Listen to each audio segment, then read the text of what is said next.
Welcome to another episode of the Midwest Flyways podcast. I'm your host, Cal Ness, believe it or not. To my left, we have a assistant host, Joey Vasallo, and Carter Janai is here running the boards. Hey, everybody. Joey, you feeling all right tonight? Yeah, dude, I feel good. Are That's you good? Oh, no, I feel good. Really good. Okay, Carter? because you seem apprehensive. No, not at all. No? Okay. No, I'm seem a little on edge. No. Not on edge. Very relaxed. On edge. Yeah. Very relaxed. Carter, not feeling good, actually, though. No, not great. So, thanks for being here. Yep. Did you eat some bad salmon, bud? I sure did. You go over to the Applebee's? Nope. The Okay. That would make kitchen of Carter. Kitchen you of- made it. Even worse. Damn. Yeah. Oh, no. You poisoned yourself. Yeah. You food poisoned yourself? Yeah, I did that. Damn, bro. My That's not sister-in-law just went to, she sent a Snapchat to our sibling group, and she goes, pray for me. Desperate times call for desperate measures. She bought sushi from 7-Eleven. Ooh. And I retorted with, you're going to be bowing down to the porcelain gods for days. Yeah. For days. Could be bad. It could be bad. Raw fish in a 7-Eleven. Think about it. If No. it looks like sushi, it's still raw fish in there. Did you know? Unless it was a California roll, it might be fine then. That's so fake. I don't even know if that's fish at all.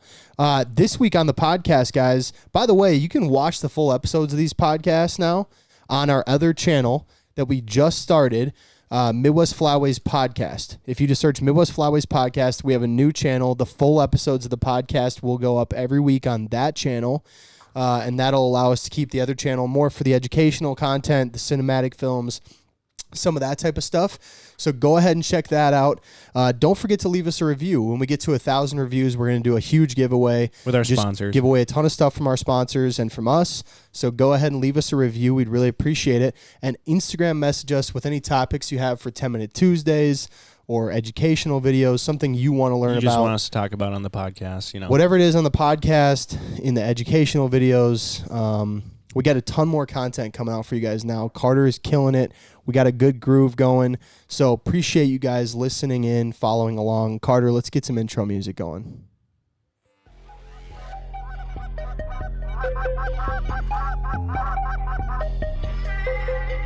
This honestly goes so hard every time. Why does this song get me so pumped up? I don't know. It's got the goose calling in it. It's solid. Mm-hmm. Yeah, if you want this intro song as your ringtone, by the way, get a lot of Instagram messages still. And I say it every week on the podcast. You just email midwestflyways@gmail.com and just say you want the ringtone. I'll get it to you. Okay, Joey, let's go right into a topic. I've got a very interesting topic for us this week. I read a piece of news the other day about one of our favorite places to hunt. What's that? Kansas. What about Kansas? Well, Kansas kind of has a little bit of an issue right now with non-resident waterfowl hunters. Okay. So they're not super pumped about how many people are now going to Kansas to hunt and using public land and whatever. So they are pre-discussing or going through the motions of changing how often non-resident hunters can hunt in Kansas. So a lot of other places, what they do if they want to limit how many people are coming there that don't live there to hunt waterfowl is they'll go to a lottery system. Lottery system probably has a lot of drawbacks for the state, essentially, I'd say mostly in revenue. Sure. So what Kansas is suggesting they do, well, let me preface it a little bit. So here's a quote from the guy that's kind of running this whole campaign. In a heated debate that is both waterfowl and public land dispute, the department is concerned that due to technological advancements along with ample post-pandemic free time. So that's interesting. First, non-resident hunters are flocking to Kansas and outcompeting resident hunters, all while putting too much pressure on waterfowl. Tom Bidrowski, Migratory Game Bird Program Manager for the Kansas Wildlife Department. Bidrowski added their goal is to maintain Kansas waterfowl hunting heritage by providing quality waterfowl habitat and valued hunting experiences. Specifically to assess impacts of waterfowl hunting pressure due to increasing non-resident hunters. So what they're proposing is non-resident waterfowl hunting in Kansas on KDWP Is department that a radio lands. station? No, it's I think it's the KDWP. if you live in Minnesota, that's funny. So essentially though, we'll be restricted to hunting Sundays, Mondays, and Tuesdays. Oh, that's not so bad. That's kind of what I thought, dude. That's not so bad. So you can only hunt Sunday, Monday, Tuesday. You can't hunt any other day of the week, but you can still buy a license for the entire year. You can hunt any time of the year. It's not going to be a lottery system. It's just you can only hunt Sunday, Monday, Tuesday if you're a non-resident. Well, that's a blow, dude. Think about all the outfitters that are going to be affected by that. But here's the only thing. As far as I understand it, based on this is only public property. Oh. So if you have leased ground, private ground, then it doesn't matter. It's irrelevant. Did you get that too, Carter? I didn't get that part. No. Okay. Yeah, as far as I understand it, they talked further in the article a little bit. This is mostly, it's all, as far as I understand it, it's only for public lands. So you have Sunday, Monday, Tuesday. Also plans to request to the Kansas State Legislature amend KSA, which is some waterfowl habitat stamp, and fees to establish a non-resident migratory waterfowl habitat stamp at a higher fee than a resident stamp. So essentially, you're going to pay a little bit more money, and you're also going to only be able to hunt Sunday, Monday, Tuesday. According to me, notes, additional considerations that were suggested include a splash limit law. What's that? I didn't look it up. Splash limit? No idea. Decreased bag limits for non-residents, boating restrictions for What? non-residents, limiting the week between Christmas and New Year's, and the last week of the season to resident hunters only. Wow. So essentially, dude, this is pretty crazy, right? Because a lot of people now, it's going to be pretty difficult, I think, for people that, especially people that live in Missouri. Like a lot of people that live in Missouri, I feel like hunt Kansas. Mm-hmm. And so this like totally changes their ability to just like go and hunt pretty much whenever they want. What was the splash thing called again? Splash limit. Are you looking it up? Yeah. Yeah, I didn't know what that was. 3-bird splash limit. This is a 3-year pilot program in South Dakota and Nebraska this fall at the time of license purchase. You can either shoot 6 ducks or you can shoot 3 of whatever duck you want. Okay. Yeah. So that's what a splash limit is. Thank you for clarifying, Joey. But they're discussing that, a bunch of other different things. Kind of sucks in a way, but how also do you pick Sunday, Monday, Tuesday? I think they did it because they wanted to give you one weekend day maybe to hunt, but they don't want you hunting Friday, Saturday. You know what I mean? Like Friday, Saturday is the day that a lot of people would go there to hunt because it's the end of their work week, whatever. And so now they're just basically being like, if you want to hunt here, you better be committed to hunting here because you're coming to hunt, not just because it was like a casual fun weekend where you ran over to Wisconsin. I mean, what do you think about it? I don't know, man. Like on two sides of it, I guess in my opinion, it's better than a lottery system. And like suddenly we just can't hunt Kansas if you don't draw. So it's better than that. In a way, it's kind of genius for the state because maybe they sell a few less licenses this year, but you can still buy a license for the year. You know what I mean? Like you can still go there and hunt during the year. You just only can hunt Sunday, Monday, Tuesday. So they're not limiting their income to the state in a way. I mean, they are because a little. How many people can take off that many days of work? A little bit, and they're probably going to try to offset that with that habitat stamp, somewhat. But in their minds, if they think they have a problem with too many people hunting there, I guess it's better than a lottery, but it still kind of sucks. I mean, it's just so much regulation and rules, and it's becoming oversaturated with that stuff, man. I'm getting sick of it because when you go out of state, man, like the amount of rules that you need to like be privy to, just getting old, and you can't remember them year after year. So you need to like re-up every year and, oh, it's Saturday, sir. You better only be scouting. Oh, you have a gun in your truck? You plan on going hunting this afternoon? Better not. Just like, it's kind of weird too, because like it's the same thing with like North Dakota with like Canada geese. mm-hmm. What is? I don't remember the exact day and time, but I have to look every single year to make sure it's I know. Wednesday or Sunday or something. It's like one of those two you can't shoot past 1 o'clock or. Yeah, you can't shoot geese. Period on one of the days. Yeah. And then you can't shoot them after a certain time of the afternoon. So weird, dude. It's dumb. So yeah, in a way it's like, is it just an easy way for them to get you to like fuck up and write a ticket? Or I'm do you guessing think that's that what it's it is. Do you think it's like some kind of actual science behind like, oh, if we don't shoot the bird on Sunday after 1 o'clock, then, they'll stick around and. I think if it's early enough in the year, it'll keep them from pushing south faster, and it'll keep them in the area. Yeah. But I don't know. It just, let's just put more rules on so we can write more tickets. That's what it feels like to me. Yeah, it's kind of weird, man. But like the whole thing with this, right, is like it's not really a great way for them to write tickets. I mean, people are going to know. Like, you're going to know you can't hunt on Saturday. Yeah, but there will be people who do it. Yeah, but like For then you sure. just, to be honest, Yeah. you just deserve a ticket if you're that guy. I mean, like if there's Well, a maybe whole I like day to hunt that on you Saturdays. Oh, I do too. No, No, I do too. You just can't do it in Kansas. Sorry, so man. stupid. So now instead of taking off like a Wednesday, Thursday, Friday, or a Thursday, Friday, and then you drive back on Sunday, now you have to take off a Friday, Wednesday, Thursday. I think they'll get less revenue because of it. I think there'll also be a lot more hunters then, those 3 days. You're going to have a lot more competition rather than when you could hunt any day during the week. Like, out-of-state people could come 7 days of the week, but now they can only come 3. You're going to run into a lot more hunters and a lot more people hunting the same public land or whatever. Yeah, you're probably going to have more issues with people Yeah, messing so up. I wrote for a second question. Do you think this will make those 3 days that non-residents can hunt a complete dick show? Like, is it just going to be every idiot that wants to hunt Kansas is just going to be there now, Sunday, Monday, Tuesday? Probably just Sunday. Like, if you're going to hunt Kansas now, just don't hunt Sunday? Don't hunt Sunday. Then you only have 2 days to make a trip out of it. Yeah.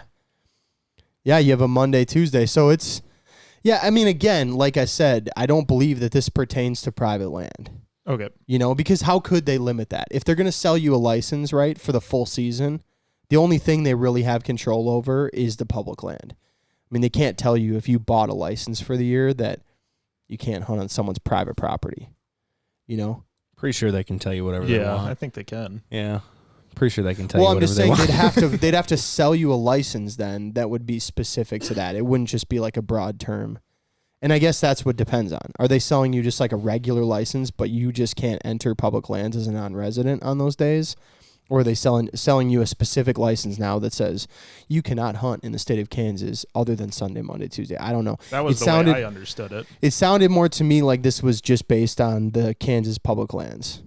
They talked a lot about all the different like wildlife refuges that they have in Kansas and how those are being affected by people just coming in and being able to access it. It's just public land. The other thing is they really don't want to screw over all the outfitters.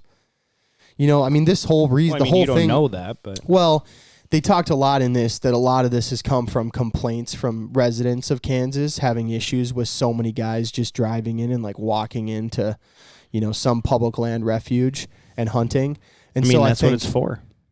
I know, I understand that. I'm just saying that the whole thing of this was brought up, I think, a lot because residents were having a problem. So if you So start then telling maybe- residents that are outfitters, well, now you can only have clients 3 days a week. That would pretty much defeat the entire purpose of pleasing these people. Yeah. I mean, if it's a federal program and we're putting money into it and not everyone can access it, pull some funding from it then. That's my thought. Yeah, they probably need more money now, if I'm being honest. Right. But I mean, Yeah, because, doesn't now make they have me to wanna go manage to- us only being there 3 days a week. it doesn't make me want to go hunt public land in Kansas. No, That's for sure. it sucks. Right. I know. And then, Carter, can you look up how much federal funding from the DNR or the Department of the Interior goes towards Kansas? I will try, yep. I'm sure it's too it's a much. lot. We probably don't want to see it. Well, gonna Cheyenne make people Bottoms is mad. a huge public land Yeah. that is accessed by hundreds, if not thousands, of people from all over the country. Yeah. 100%. I don't know. I don't really know like what this ends up doing. I'm sure less people are going to hunt Kansas because less people are going to make a trip to go hunt Kansas. That said, I do think a lot of the people that are, well, I don't know. I do think quite a few people get a guide. So if it's not pertaining to private land, I know a lot of guys that go to Kansas for public. I do too. But most of those guys I know are pretty serious. Like, and they travel other places too to hunt, They're trying to make all of us that are willing to drive all over the country, bro, they're trying to make that so we don't do that anymore. I really feel like it feels like every week we're talking about some kind of new restriction or regulation on out-of-state hunters. which is just insane to me, dude. Like, what do you do if you live in a state where duck hunting sucks and eventually we're getting to a place where everything's a lottery and everything is, you know, I don't know. Like, it seems like a crappy deal in my mind for everyone that wants to travel and go and hunt places. You're just kind of getting screwed. Literally every week there's a new restriction, you know? I mean, if I look up waterfowl news weekly, it's just news about, like, you know, every state is deciding that people can't hunt there anymore. Mm-hmm. I don't know, man. It's getting kind of crazy. Starting to feel like Australia around here. Yeah. A little bit. I think it's a crazy time to do that too, because I saw things saying with COVID, the numbers obviously went up, but from this year or the 2021-2022 season, there was like a 3.5% decline in sales for license for waterfowl. So I don't know why they'd bring it up now when the sales are declining. But this is the thing I just don't understand every single year. They continue to tell us that we are selling less and less waterfowl stamps, that less people are hunting. Yet we have more and more regulations on all of this hunting. On every place, all the non-resident issues that are coming up, lotteries, tags, whatever it is, these habitat stamps that we're paying more and more money for, right? But we have less hunters. Please help me understand how that makes sense. We have less hunters than we've ever had before. We are continually declining in hunter numbers. Yet there's more regulations, more concern about, you know, different pieces. I don't know. At the end of the day, I'm sure habitat's getting much worse because we continue to develop cities and take away habitat from these animals. But at the same time, like, they clearly migrate. Like, they find a new place to go. So it's not like they die because, you know, it's not like we're like killing tens of thousands of ducks because one cornfield is gone. Mm-hmm. You know? So I don't know. It's just kind of an interesting thing. This podcast, by the way, is brought to you by First Light. Guys, First Light is a super, super good company that has tons of, I would say, awesome stuff coming out, and they've put a ton of money into all these products. They've been testing them for years. We're super excited this year to test out even more new gear that they have coming out. Rugged wool's a big deal. I want to talk a little bit today, too, about that backpack that you have. I know we've talked about it before, but when you have a blind bag that becomes a little bit bigger, you want to have the ability for that bag to be used in different settings, right? So in a blind or in a tree. A lot of the blinds the bags that we use, I feel like, are just like not conducive to being in a tree super easily because they all open from the top. But this bag, you can open that lid all the way open. It's got compartments in it. So it's super nice. We used it timber hunting this year. Really liked it. So go to firstlight.com. Check out their new waterfowl gear they have coming out. You're going to see a bunch of new products come out later this summer. So be on the lookout for that. Really quick, Australia's back in the news. For duck hunting. Yeah. What did they do? Yeah, no, this is actually getting funny. Like, I'm just going to look for a piece of Australian stuff every week. Australian authorities looking for a man who shot a wood duck with an arrow.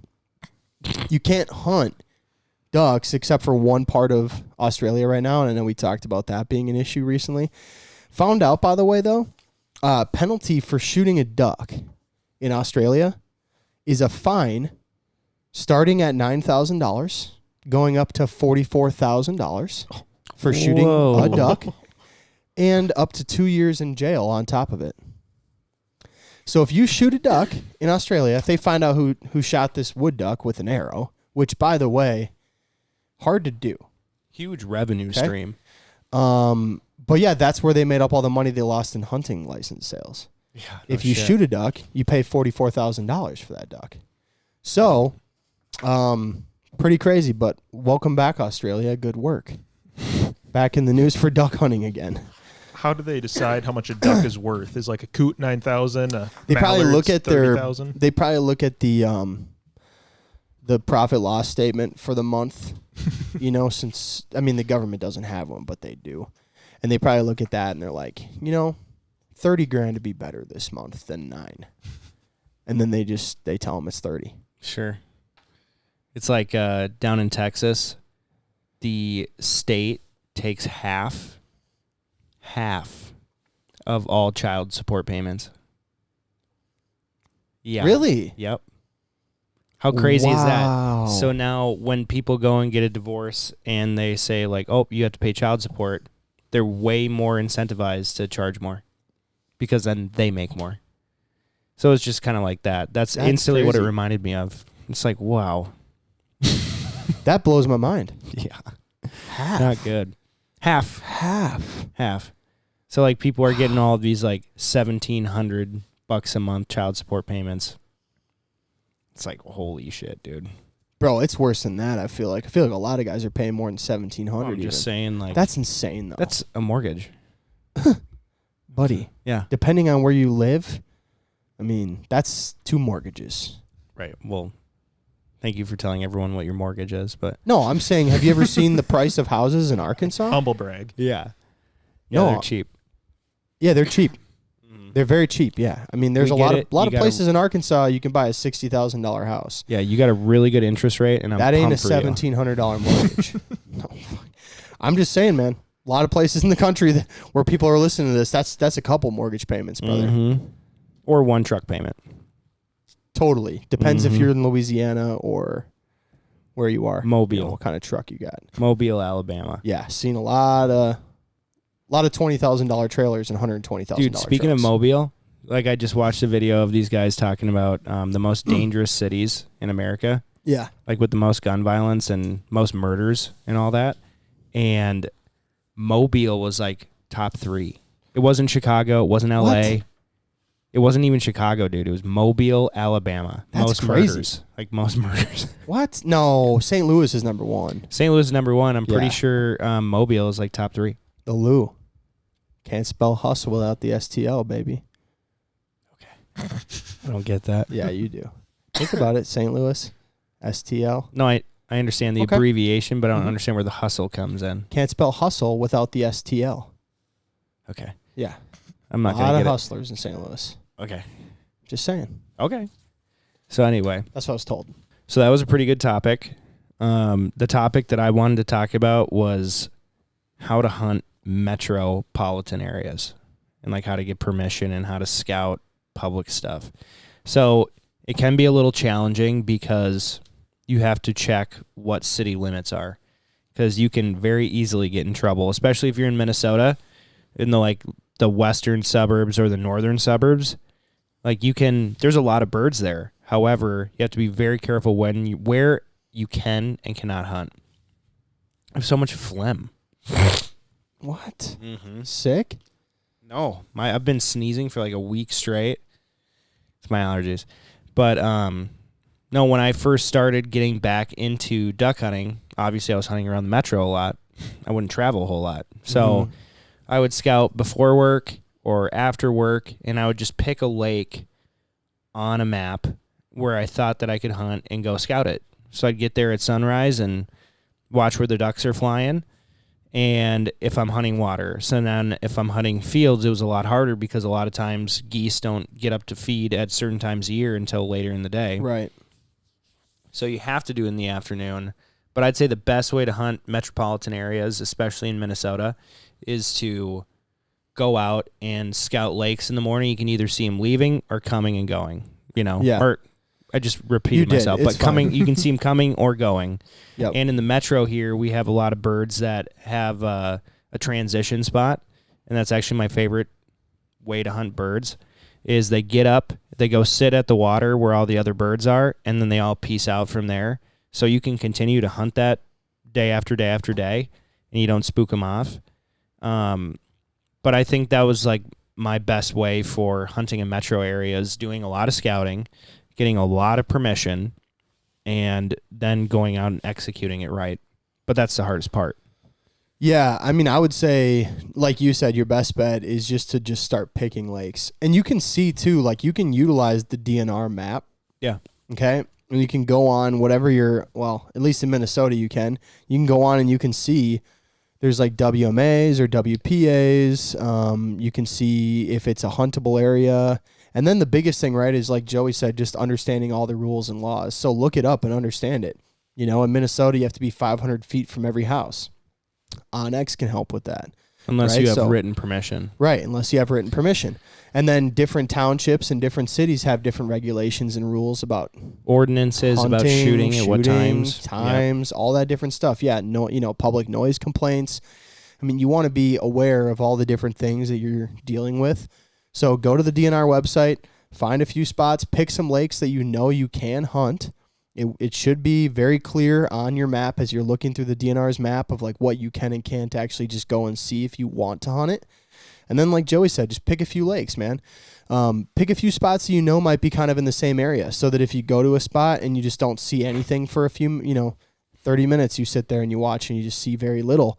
Then you can just say, okay, I know there's this other lake that I scouted on the DNR's website that's only 5-10 minutes from here. So you can go to that spot, right? Check that out, see if there's birds on that. So try to I guess one piece of advice from me would just be pick a spot where you have a few lakes, right?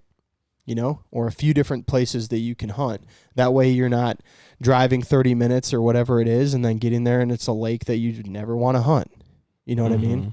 Have a couple of backup spots you can go scout. Do you have any tips on getting permission in the city? No. Like I said in the live, people are teach us how to get permission. We already have that one video on YouTube on how to get permission. Yeah. But one thing that I forgot to mention is if you're hunting around a metro, then there's going to be a lot of subdivisions and ponds that you definitely can't hunt.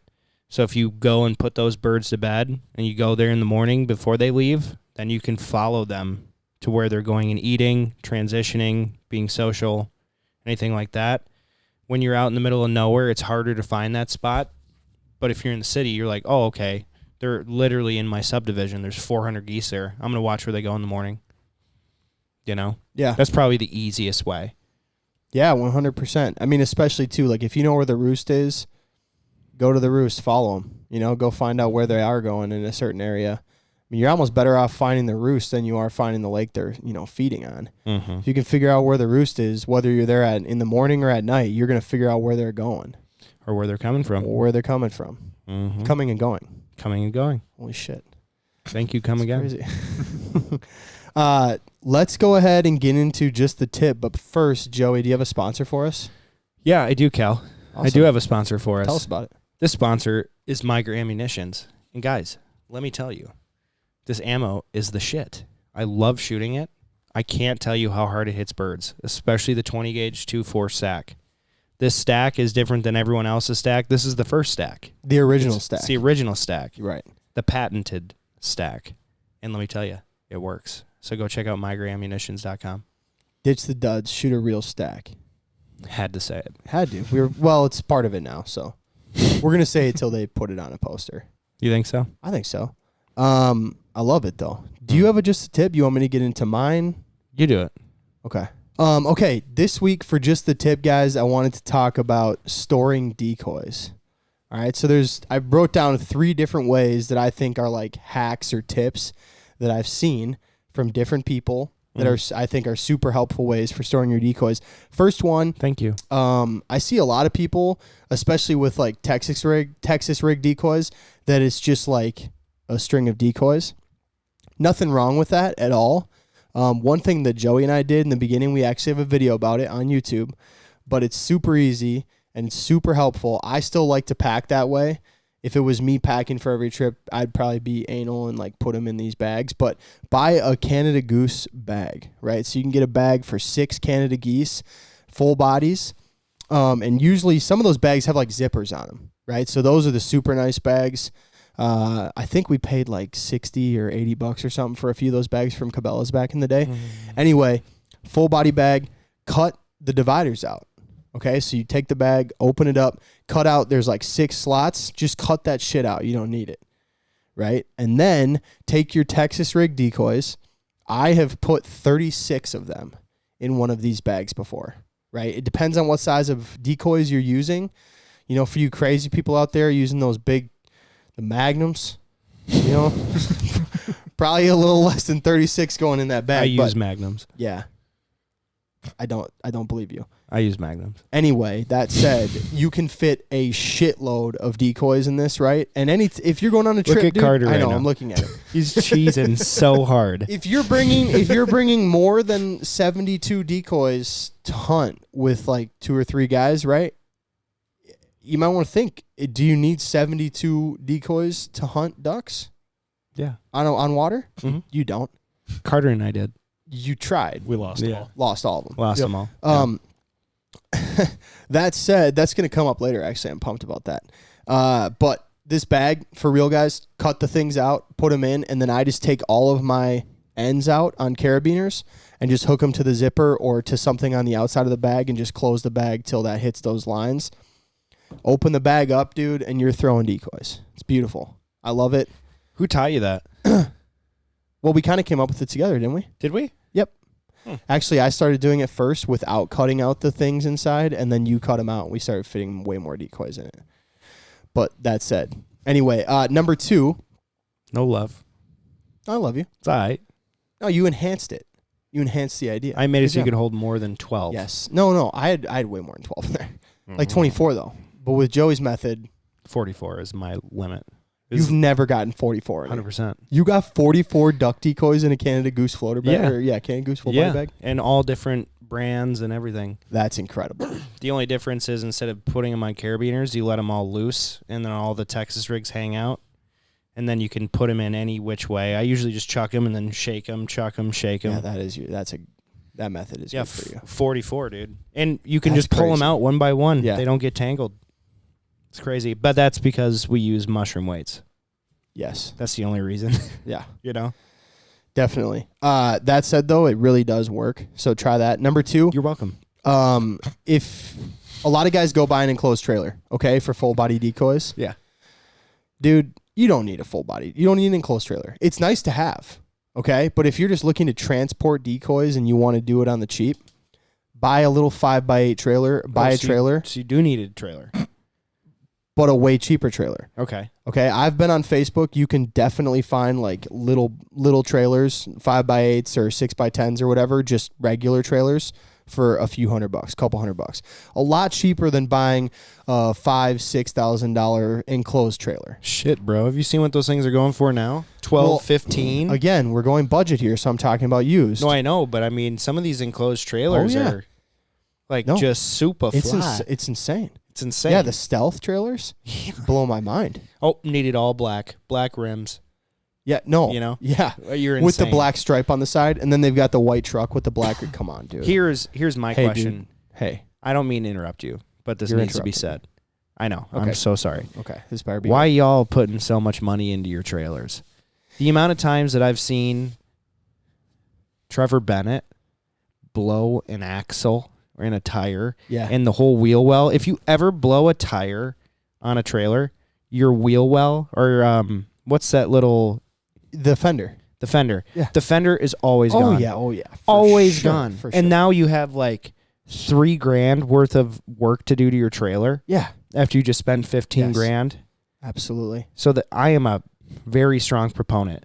Buy the shittiest trailer you can that works. So if it gets blown up on the road, you're good. You don't have to Yeah. worry about it. I mean, I'm going to tell you this too. If you have the money and you want to buy a nice trailer, go ahead. But I'm just going to say you don't need it. That's the whole purpose of this whole thing I was going at here with this trailer idea. Mhm. Dude, buy a shitty cheap trailer and build walls on it. Yeah. Okay? Build walls on a trailer, dude. You can fill that thing with decoys. Build a door on the back. It's cheap. It's not going to cost you a ton of money, and it will haul the same decoys to the field that the guy with the nice trailer is going to haul. You know?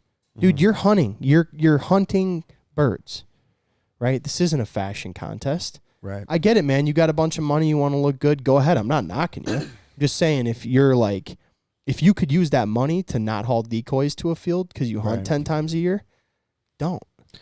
Buy a shitty trailer. Build some walls on it. Do you remember my trailer setup on the way back or on the way to North Dakota to hunt with 24/7? Oh, buddy, I do. Of course I remember it. Dude, 12 by 6, Dude, 12 by 5 trailer, open, dude. this Put is 2 actually- A-frames, 2 panel blinds. Yeah. God knows how many silhouettes and socks. Yep. And Strap them down. And what else did I put in there? That was it. This is actually very funny. Okay, so we go to hunt with these dudes, and Renard, they come up, right? Most of them had super nice trucks. Oh, right? all of them did. Yeah, super nice trucks, and Renard shows up. He's got his big, He's got jacked up truck. the with Lifetime or he had the Gunner Kennels trailer with the Gunner him. trailer. And in the trailer, he's got a big Can-Am. Okay, so they got like a 6-seater Can-Am with a quack rack on it and a Gunner, big nice Gunner Kennels trailer. Got a brand new, wrap on it. Big ass, beautiful GMC Denali truck. Me and Joey show up. Piece of shit trucks. I'm pulling a 1979 Lund just filled to the brim with decoys. Yeah. They're just everywhere. They're not organized at all. Joey comes to the place. Joey's got like a rusted out shitty trailer behind him. No, I look like I look like I live in the crawl space. Yeah. Yeah, 100%. We pull up and we're like, yeah, you guys ready to shoot some birds? I mean, these guys must have been like, these guys? Oh, yeah. Oh, my God. But, yeah. I'm sure they thought we were complete rednecks. Totally, dude. You're pulling a 55-year-old boat, and I'm pulling the most rusted-out trailer you've ever seen in your life. 100%. But here's the thing about the open trailer, though. You get to the field, it's too wet. You have a Can-Am or a four-wheeler, dude. It can pull that trailer. Yep. And then also, since it's open, you can put as much stuff and as many people on that thing and bring everything out there all at once. Telling you, You don't have to worry about it, not fitting in the enclosed trailer or people getting bounced around inside. You ever been inside of an enclosed trailer being pulled into the field, dude? It's nightmare. Bad. And then people are shitting themselves and whatever. It's like, oh, it's awful. I don't know. I've never experienced or when you're that, done, or when you're done with the hunt and there's a bunch of dead birds that have been sitting in the sun all day and you're leaving the field and you're in the trailer, dude, get me out. Yeah. Get me out. No, dude. Open trailer. I'm telling you, man. Open trailer, cheap option, great way to pull stuff into the field. Just saying. Now, might your shit get stolen at night at the hotel? Yes. Yes. 100%. If you are going on a trip and you're taking it somewhere where it's open, might not be the best answer. But if you're going to like a private place or a private residence of somebody's or a buddy's house or whatever, dude, and especially for around home, like if you just need to haul decoys into a field, bro, buy a $200 trailer, build walls. It'll cost you $100. You're into it for $300 and you're pulling 200 full bodies into a field. Whatever. Pulling God knows what. Yeah. Open air for when you pull people out. They can vomit out over the wall. Carter, it's good for you. Yep. It's good for you. Number 3, we posted a video about it, but dude, I've just been obsessed with that winch idea that they use at RA Legacy to hang decoys. Oh, yeah. Dude, that's so cool, right? Cool. Like they've come up with, and you can see the video on our Instagram, I believe, but they've come up with a winch system. It's just a winch on a wall. They press the button, they hook up the decoys to a cable, runs all the way up into the ceiling. Decoys are hanging from the ceiling. It's sweet. So those are just 3 easy ways, cool, quick tips on how to store some decoys or get decoys into a field. That's my tip. It's a really good tip, Cal. Thanks, man. It's shit, but it's a good tip. Yeah. I appreciate that. For all of you that don't understand common sense, there you go. But you'd be shocked. Yeah, you'd be shocked. So. Oh my gosh. Yeah. Carter, you have a tip? Yeah. Let me find it here. Give me a second. My tip, it's kind of self-explanatory, but I know something Joey doesn't do ever. Charge your batteries when you get home, whether it's your spinners or cameras or anything. Just charge them so you can use them. You paid for them. Joey, how about you charge them so you can use them? What are you referring to, Carter? So accurate, Carter. Everything. Yeah. Are you talking from personal experience? I believe we went out to that lake and you didn't have any spinners with, and they were dead. That's okay. Well, so he is talking from experience. So he is and it's not even a vast experience. It's a limited experience. If I started talking about my experiences with you with batteries, that wouldn't be good. Dude, I had to replace a battery on your boat. Oh, it's bad again? Trash. Oh. Trash. Damn. Well. Just charged it, went out to the lake, died. Damn. I'm like, I'm done with it. You got a new one? Yeah. And it ran good? Instant. Good. I love that. Sucks, so just charge your batteries? Yeah. Yeah. It's easy. That's a great tip, though, Carter. Also, I have another tip to piggyback off that really quick. Really easy tip with camera batteries. Have you guys seen those handheld, like USB-powered heaters? No. Yeah, so they make like, yeah, I haven't either. No, they make, it's like a little thing. It looks like one of those portable chargers that you could use for your phone in the field, but they make them that they actually produce heat. I think I've shown you mine. Yeah. Yeah, so you can get them that produce heat, right? And you can turn it on to the 3 setting. I bring with like either a little like a 6-can cooler or something that's going to actually insulate a little bit. And I put all of my camera batteries and stuff in that bag. And then you can turn the USB heater on when it's really cold in the winter. Joey has this problem a lot. Batteries dying in the winter. Okay? So you can keep your batteries warm that way. Just a quick tip. Sweet. You know, when I still vaped, it was a nightmare that my Juul would just die. Yes. It was a nightmare, and I hated it. So then the disposables were a thing because they're not rechargeable. They hold their battery life for some reason. You need rechargeable GoPro batteries. Well, Dude, you need... They are. All I'm sorry, saying, non-rechargeable. it's 2023. Single use. You know, it's 15 degrees outside. You're telling me that battery can't keep a charge longer than 10 minutes? Figure your shit out. That's another thing where it's like, well, we're just going to make it just good enough. And then you have to buy more. Yeah, I just, like, how do they make a battery out of lithium? So if lithium doesn't work in the cold, you're kind of just screwed. All I'm saying is put a damn whatever. I'm sure they can. I don't know how It a might be battery over your works. britches on how technology works Yeah, with no, batteries. I'm done. No, but they could insulate them. They could. Yeah, but if it's still cold out, I don't know what insulation does for the battery. Well, just when it's running, it stays warm. You know, the battery's at 100% when you put it in, and then 15 minutes later, it's at 0. But then with the people that use it in a warm environment, it'll overheat. No, it'll just contain it. Yeah, overheating. Yeah, it'll overheat, wouldn't it? I don't think so.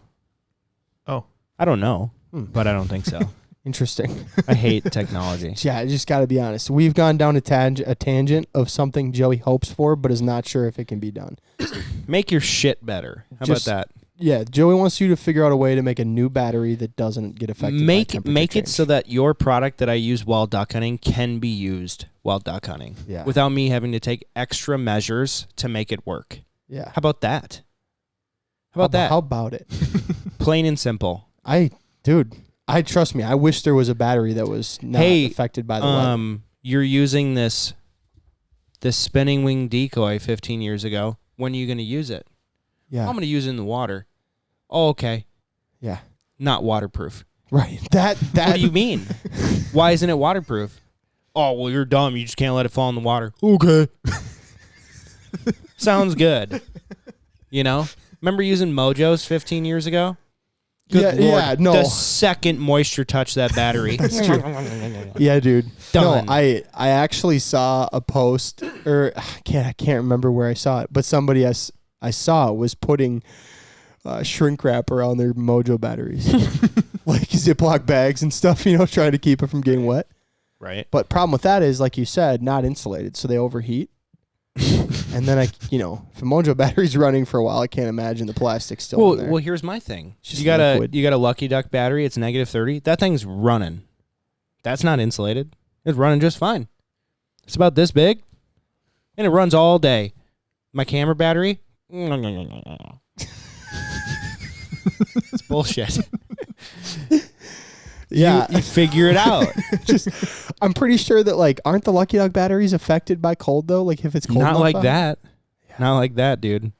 No way. Yeah. You know what they also do is they make their shit waterproof. They also have a way bigger battery than like a GoPro. Yeah. The battery's like it's like this. 6 Remember you tried to times. jump my boat off it? Yeah, I did. Joey said we could jump my boat off a Lucky Duck battery. I tried. I'm not just gonna sit there like a victim all night. No, dude. Remember what you did? You were like, okay, dude, yeah, hold it. You wanted me to hold it yeah. on the battery. Yeah, that's right. And I was like, no, absolutely Haven't you seen not. the video of that guy who does that to start cars? No. He puts his he puts his pinky finger and his thumb on the starter battery, and then he touches the positive and the negative on the Right. car battery, and it starts the damn truck. Yeah, I saw a video the other day of a guy that dropped a Mento in his mouth and then drank a bunch of Diet Coke. And his stomach swelled up to like the size of, a hot air balloon. And I'll show you when we're done. It's unbelievable. Is it graphic? It's hilarious. Let's just put How it did that he way. not die? Yeah, I'll just say I seen him do that, and I'm Let's still not just going to try it. Let's just say I have some things to handle. And putting my finger on a battery to jumpstart electric current through my body. Yeah. That's not on the list of things I'm willing to do to get a battery No, going. dude. So, I mean, I would do it if I'm desperate enough. yeah, you didn't that night though. No, I Yeah. wasn't that desperate because we had other people that could come and get us. Yep. Do you have a tip? Not really, but I would say, Let's just say. I don't really have a tip. No, That's fine. I guess my tip this week is just talking about your hide and just try to make yourself blend in, man. You got to make yourself blend in. It gets so aggravating when you go out hunting with people and they literally don't know how to brush their blind or do a damn thing. Yeah. It drives me nuts. And it's honestly a tip. Like when I found out that you can grass your blind to look like the field edge, my mind was blown and it completely changed the way that I hunt, you know? It's like people putting a giant A-frame in the middle of the field and they make themselves look like a tree row. Sure. Or when we were down with Bobby, he covered his entire A-frame in like tree limbs. pine trees. Yeah. Pine tree branches. Yep. And it covered you up so well. Those birds are so dumb, or it really works. Right. You think of your area and it's like, what can I look like? I don't want to look like 2 bumps of corn out in the middle of the field. Think about your hide. Yeah. So that's my tip. That's a good one. I like it. You would. I have to. That's all you got. How much do you weigh? 115. Yeah, in your bra. Name that movie. I can't. You don't know that movie? I can't think of it. Liar, liar. Yeah, there you go. Okay. All right. Let's do the worst, guys. Before we do, this podcast is also brought to you by SoundGear, and I can't tell you what a difference it's made for me just being able to have something that's custom fit to my ear.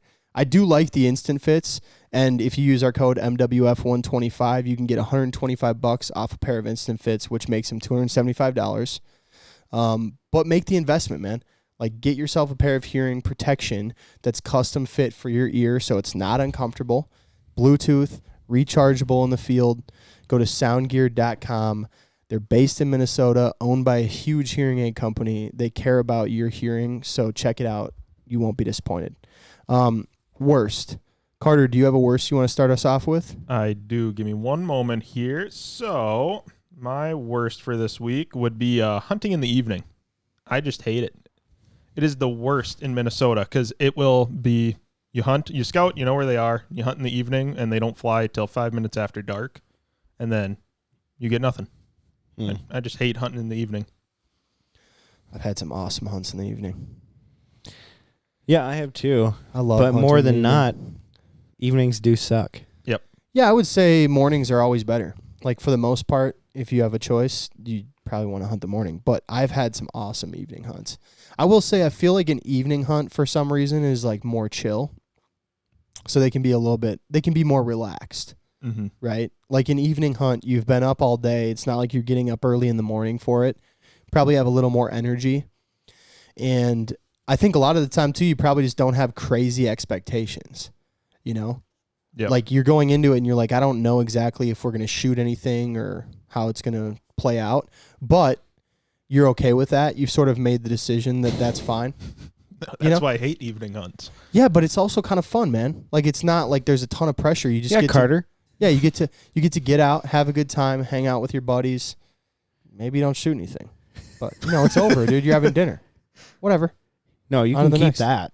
You can keep that All right, man. mentality. I will. I'm good. That's fine. What's your worst, Joey? You. You are the worst. Why? With your rope hat looking ass. You don't like the rope hat? No, I do. I just wish I could wear it. Right. But I can't. You do have those RW Coolidge rope hats that are way more low pro. Yeah. You can wear those. But even then, I still look a little goofy in them. I'm just a goofy guy, though. Well, there you go. That's the problem. So is it actually me? No, it's not actually you. You can. You I big mean, crybaby. It's fine. Go ahead, man. No, honestly, I would say my worst this week is probably the freaking weight, bro. I think it was SoundGear who posted one of our pictures where they're like, hate having to wait for it to come yeah. back, but you know it's worth the wait or something like that. And honestly, I hate the wait, bro. But at the same time, I feel like I'd go insane if I could hunt ducks every weekend. I wouldn't have a single friend. You know, it's a nice break to have, but 9 months. Is it 9 months worth of break? Is it worth that? Like, well, we don't take 9 months. I mean, we hunted until what, February this year? Sure. So you're really breaking like February, March, April, May, June, July. So it's a 6-month break. Yeah, but I mean, some years we don't hunt August. You know? Well, September, I'm saying. Whatever. You Yeah, forgot 6, August. 7 months. No, it sucks. Yeah. It is the worst. It is the worst, man. I'm getting itchy. You know, everyone's done posting about stupid turkeys. And I'm seeing like a bunch of waterfowl content coming back, and I'm like, oh, I'm getting itchy. And I'm starting to call people. Just be like, hey, what are you doing this year? Should we try to go here together? Blah, blah, blah. And they're like, yeah, dude, let's go. Like, oh, yeah. And then you get fired up talking about it. It's like, Yeah. I'm getting fired up, dude. Mm-hmm. You got all these shows happening this summer that I can't go to any of them because of my reception. Bummed about that. Well, they're all on the same weekend. So Right. kind of tough. Stop making them the same weekend. Yeah, that Space would them be out, you know. would Have a be good. couple each month. Yep. But I'm pretty stoked for Gamefair. That's when it gets real, you know. Where it's like, oh, That is true. shit. Yeah. Yeah. When Gamefair hits, you're like, all right, it's time to hunt. I'm hunting this week. It's time to hunt, dude. Yep. I'm running to North Dakota, even though Yeah. every year I say I'm not going to do it. Right. I'm going to do it. Yep. You know, my wife might not like me, but I'm going to do it. Yeah. It's an itch. Once you're at that first weekend at Gamefair, you can really feel it. And Yeah, your the ears juices are- are flowing. Your ears are bleeding from all the game calls, Yeah. you know. Yeah. Yep. You're ready to shoot something. Yeah, you're ready to shoot something, whether it's a person or some birds. You know, you're ready to shoot something. Yeah. The duck call is the worst. Oh, Oh no. And you the have goose that- calling is you have that- brutal in the mulch gear booth. you just have that person who's just good enough at calling where they can sound good on a call, but they go to every single booth and blow every single call. Don't do it all day, every day. Yeah. You know? I mean, go ahead and try everything out You gotta try for stuff sure, out. but don't do it in such a way where you're like trying to get it for free, trying to show off. Oh. You've seen that, right? Well, I don't know about getting it for free, but I've seen guys come in and then blow a goose call for like 10 minutes. In 10 one booth. minutes, like, bro. Dude, I'm sorry. I'm not trying to be a dick. You know how it sounds now. Yeah. And we all know how it sounds. So, you know, you have to try it. You have to like it. I get so that. and but- also another worst. Yeah, when you're at a- that actually you just created a new worst. Actually, When you're at a frickin' show and a kid Yeah. blows a call for 10 minutes fucking straight. It's like, Yeah. got it. you know how it sounds, dude. So do I. You're good. Now, It's okay now. give me your money or leave. Damn, Thank you. brutal. Whoa. What are we doing here? Hey, man. Nice job. Yeah, you sound really good. Okay. Wow. You know, you got what you needed? Okay. Goodbye. Wow. You know what I mean? I don't feel as strongly as you, but I get it. Like I get what you're saying. But like, damn, you want to hurt these kids? huh? No, not trying to hurt them. Yep. You know, but they want me to do that to them. They want it's you just to like hear him goose call for 10 I'm minutes. good. Yeah. I'm good. All right. My worst. No, my worst is. So, you know what sucks is when you go out hunting, and it's perfect conditions. Okay, it's Like it's beautiful. nice It's a weather? beautiful day. Mm. Unbelievably beautiful. You're out there having a great time. Awesome day. Sun's shining. Perfect. And then, you know, mid-morning, maybe halfway through your hunt, some weather rolls in. It's unassuming. You're like, it's been beautiful out. Maybe we're getting a cloud or two. And then come to find out, no, you're not getting a cloud or two. You're getting a storm. Or you're getting something that's terrible, like 35 or 40 mile an hour winds. And the on a lake. weatherman never predicts it. And the weatherman never predicts it. It's going to be a beautiful sunny day out, no problem. And then next thing you know, you're deciding if you're going to stay out and hunt because maybe the hunting's going to turn on good. Now with a little bit of weather, birds are going to eat really quick, you know, before it gets bad. Or are you risking your safety or your decoys or your gear or your dog or whatever it is, and is that worth it to stay out in this weather? Yes. And that's the question, right? So that's just the worst The worst is when you're having a beautiful, nice day. It's really nice conditions out, and then you're forced to make a decision about leaving that hunt. Sure. Which reminded me of your guys' hunt where you went out, and the hunt that we had, Laughs and Limits. Yeah. That was crazy. It was like 65 degrees and perfect, and then the next thing you know, it was like 42 degrees and 40-mile-an-hour winds. It was bad. Really bad. On a big lake. We had to pull over the boat. Yeah. And start scooping out water out of the back with a cereal bowl. Yes. We couldn't get it up on land far enough to pull the plug. Yeah. Like there was so much water. Dude, there was literally 8 to 10 inches of standing water in that boat. Oh, we were way more. We were like way maybe more than that, bro. Yeah, maybe more. It was like dude. a foot and a half. Yeah, because it damaged all the electrical. Yeah, it was over the top of the battery in the back. Awesome. And we were like just trying not to die. That's a good thing. It was literally 1 inch from the gunnels. I mean, we were going so slow, you know. It felt like we were going fast. Oh, it felt like it. Yeah, the wind was blowing our face so hard, it felt like we were in an F1 car. Right. Unreal. And the water, every single wave we would hit and chop into, just gallons of water coming over the back. It was crazy. And the best part about that entire story is Cal was wearing this jacket that's 100% waterproof. Took it off so Connor could wrap it around his waterproof backpack. Yep. You know, because he had all of his camera equipment in there. So he needed 2 layers of waterproofness. Yeah. Of course. And so Cal, at this point, was what?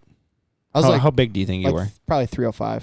305. Unreal. I was a bigger dude. So Cal was 305. Yeah. And he was wearing neoprene waders. Stout neoprene waders. Yeah, non-stout neoprene neoprene waders. Let's just say they were pretty tight. You could watch every single wave hit him in the back. We needed him at the very front of the boat so we could have all this weight. Otherwise, we'd just take in water over the back. And you see these huge waves. It felt like we were in whatever movie that is on the ocean. No, they were 3-foot rollers. It felt like we were on the Crabber show, where every single wave just goes completely over this giant deck. And Cal's just taking the brunt of every wave. He's just like... And we get back to the launch, and it's like gorgeous out, you know? It's still a beautiful day. It's just so windy. Yep. Cal takes off his waders barely, and you could just see wet from like his head to right about where the waders got real snug. No water, and then one line going all the way down his ass crack. Yeah, it was unreal. Cal's got some back muscles. And so he had 2 mountains on his back, and he was able to go down in one spot and give him swamp ass. Yeah, bad swamp ass. Oh, my God. We lived, though, dude. My dad disowned me. Weren't able to use his boat ever again, but it was fun. It was crazy. It was a crazy story. Guys, our last sponsor for today is OnX Hunt. Go to OnX, download the app, get the elite membership if you hunt out of state. It will change your life and how you hunt. It makes it so much easier for you to get permission. And let me tell you, if you're going to scout or hunt out of state, you can use its crop layers to know what areas have the most corn, beans, hay, alfalfa, anything you're trying to hunt, so that you are more successful and you don't burn as much gas. That is by far my favorite thing. Find the water, find the food. You're going to kill birds. Go check out OnX. Our membership, our discount code is MWF30. Nope. 20. Why do you do that every time? I don't know. We've done that every week. Every week. Our discount code is MWF20 for 20% off your membership, elite or state. And there's a banner on your screen telling you how to use it. Sorry about that, guys. If you're watching the podcast on YouTube. You should watch the podcast on YouTube because it's fire. And don't use MWF30 because it doesn't do shit. MWF20. Yeah. Sorry about that. No, it's okay. All right, tell me about this hunt you guys had. All right. Carter, you want me to start it off and you just interject whenever? Yeah. Okay, so Isaac Hills heard about our tragic story, and he goes, well, you won't even have any decoys to hunt tomorrow. I go, right. He goes, well, I'll take you to my private little slough. There's a lot of mallards on it. You want to do it, Joe? It's going to be just like the year before. I'm like, say less. And then he stopped texting me for like 5 hours. Forever. 5 hours. I'm like, hey, what time do you want to meet? Crickets. He died. I'm like, oh, he's dead. Fell in a ditch somewhere, you know. And let me tell you, it is freezing this day. It was like a 50-degree difference between the 2 days, right? Yep. It was frigid. Yeah, there was ice all over our decoys and everything. And yeah. It was the freezing. Day before, it was fine. Oh. No, it was raining. The day it was you guys were going to go out with Isaac, it was freezing. Right. Yeah. So, like, the first day we go out, you know, it's like 50, rainy. Weather turned to shit. Just got a little bit colder. It probably went down to like 30. And then we killed them all in that back channel, and we're like, cool, what are we going to do tomorrow? And Isaac's like, come hunt with me. I'm like, cool. He goes, they're all tucked up behind this little bank. He goes, there's a couple thousand there or something. Or he said there's like 500. He said there's 500 ducks there. Dude, there's so much more than 500. And they all popped off where we were going to hunt. And exactly where we hunted it the year before. I'm just like, this is so sick. I mean, how many do you think that was, Carter? A lot. I don't know a number. I mean, at least a grand. We were seeing a bunch migrating that day, too. Yeah. There was a lot of birds there. Yep. I was a day off on the migration calendar. Because that was a Friday, right? Yeah. You and I hunted that first day on a Thursday. No, your Friday hunt was your crappy hunt. And then Saturday, because I had a wedding, remember? And you were on the phone with me on Friday night, and you're like, yeah, you need to come up to here. this wedding. And you're Screw like- that wedding. You're like, no. And I couldn't. But, so it was a Saturday. So it was Saturday, and we shot a 3-man limit of all green, right? Or did we shoot one hen? I think all green and then some geese. Yeah, dude, we Lessers shot and- a flock of 5 Richardsons. Like the tiny little baby geese. Yep. So sick. We called them in for like how long? So long. They were fighting the wind coming in slowly. It was awesome. Are they Dude. actually called Richies? Like, are they Richardson geese? Richardsons, yeah. Okay. No, Lil Richie. It's not just like a little The nickname we Richie. came up with for No, him, or someone no. came up with for him. No, they're Richardsons. They're not cackling geese, but Yeah. they're Like the size of a mallard. yeah. It's Yeah, crazy. they're super teeny. Yeah. And I kept wanting to kill them like 5 times. I'm like, okay. Like, they're going to peel out of here because we had a couple other flocks of big geese do that because they were just sick of fighting the wind. And Isaac's like, no, we got to keep going. I'm like, dude, they are 15 feet in front of us. Let's kill them.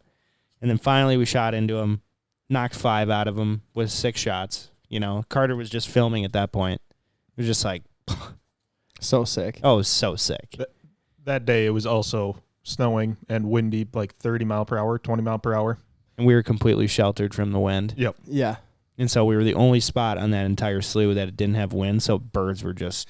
That's what I was going to ask. How bad was the wind? So they were fighting it to Bad. get to you guys, though? Oh, yeah. If we shot a bird, my dog had to go get that thing immediately. Or Yeah. Isaac had to get in the boat. Yeah. It was that bad. Constantly. He had to get in the boat. I'm like, oh, I feel so bad. Yeah, that sucks. You know, when Riley... Because Riley's old, so she'll, like, see it, and she'll say, fuck this, and come back. Yeah. Yeah. She ain't dumb. No, she knows what she's doing. She ain't dumb. But Carter got some really sick pictures of her that day. Yeah. And you know... shot a bunch of birds. Yeah. No, we shot a bunch of birds. Well, we shot, what, 12? 12 mallards? Yeah. Did Yeah. Carter shoot too or no? Yeah. Yep. Yeah, he shot his limit. Nice. You know, I was That's like, I super can cool. film it. And he's like, don't touch my shit. I'm like, okay. Yeah. Sounds good. Sounds good. Love Yeah. that. But it felt so good to be picky on mallards. And I mean, I was giggling like a bitch. Yep. That day. Just giggling. Because we passed up on God knows how many birds. And after the day we had before, it felt awesome. Oh, yeah. It was Yeah. very justified. I didn't Carter's like, I work got for it. those perfectly in focus. I'm like, good. Because they were fucking crawling into Yep. the Yeah. spread. Just like, ugh. Yeah, that's sick.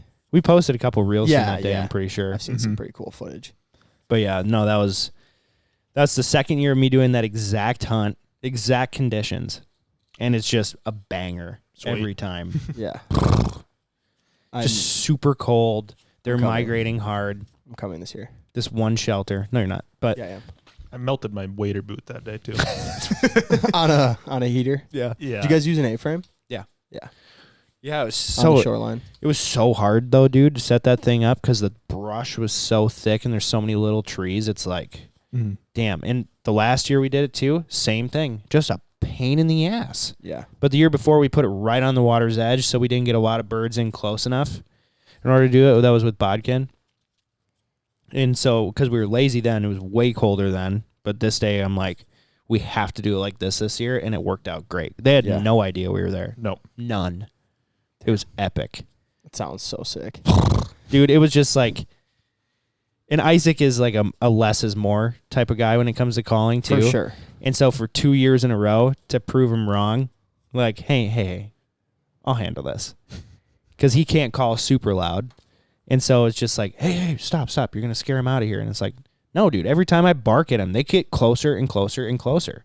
And that was a perfect representative, right? Yep. It was perfect. Perfect. Where it's just like they're kind of thinking about it and then they start to slide off. It's like, and they just What did Isaac say? they just turn right into him. I wasn't I told you so. I guess that's working. No. Well, No. I love it. All right, Carter, can we get some outro music? Yeah. Great pod, guys. Yeah, I love it. Again, you can watch all these episodes now on YouTube, so go check them out. Midwest Flyways Podcast. That's the new channel. Yep. That's where all of our podcasts are going. That's so you where- don't have to watch them on Apple or Spotify. Right. Or you can't watch them there. You can listen to them still. You can still listen. Yeah, that's where Yeah, you you can listen to still listen to them. You them. want to watch them, you got to go to YouTube channel. Mm-hmm. But we're putting some money into the studio, guys. Yeah. You know, we're having a producer now. Yeah, we care. We care. We're- So we want you to care. You Yeah. go to YouTube and watch the shit. And care by leaving us a review on Apple or Spotify. Would really appreciate that as 1,000. well. We need 1,000. We need 1,000. We'll do a giveaway. 1,000. Check out our other channels, guys. We'll see you soon. Hard thou. Hey, one more thing.